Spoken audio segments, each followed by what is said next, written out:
Това е продължение. Трета серия. Да покажем на некадърните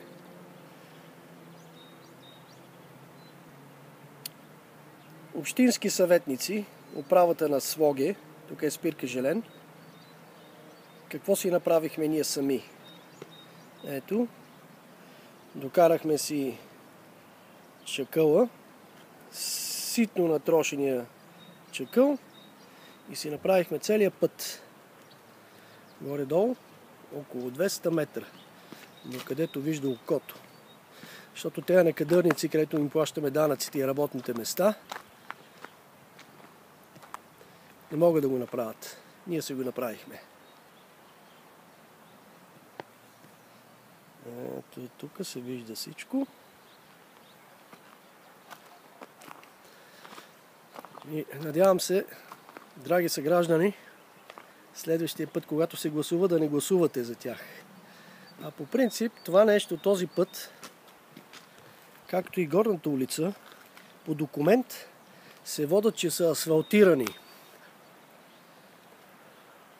от много години.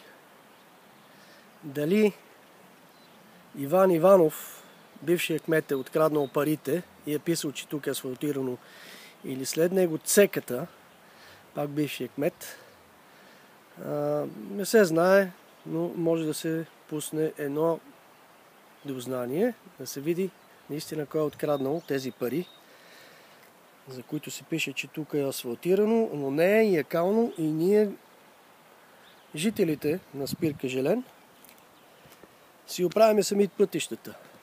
Понеже некадърниците от общината Своге не са способни да го правят това нещо. Само там някакви делаверки въртат, чудят се как да откраднат още от някой друг обект, да запишат, че нещо е направено, но не е направено. И така. Като последно мога да кажа, че в България пътищата са по-зле, отколкото в Зимбабве или Заир и някой друга африканска държава. От мен е добър ден!